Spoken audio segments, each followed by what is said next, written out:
বাসায় পাঁচতলা দেবায়ন দাদা থাকে। উনি কয়দিন পরে পরে টব চেঞ্জ করে, মানে গাছ লাগায়, ওগুলি মরে যায়, পরে টবগুলি ফেলে দেয়, বাসার দরজার সামনে রাখে। তখন সিঁড়ি ঝাড়ু দিতে আসলে মেয়েটা উপরে ফেলে দিয়ে যায়। আমি এইগুলি আবার গাছ লাগাই দিই।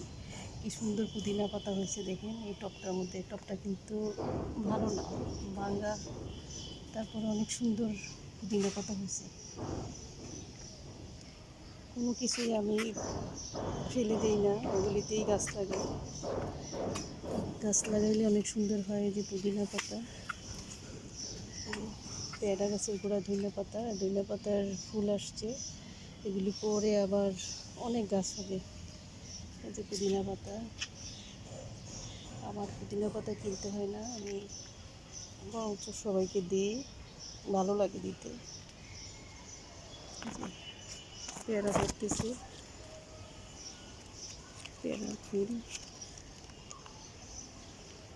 পেয়ারা এগুলি বড় হবে, অনেক ঝরে গেছে গরমে, তাতে কোনো আপত্তি নাই। এত বেশি থাকলে বড় হয় না ফল, একটা একটা থাকলেই ভালো।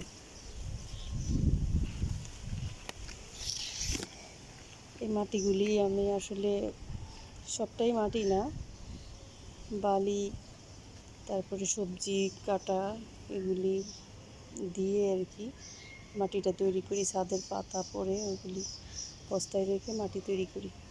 বস্তাতে মাটি দিই, বালি দিই পাতাগুলির সাথে, পরে টমেটোর চারা লাগাই দিই, এটা সেটা করে লাগাই।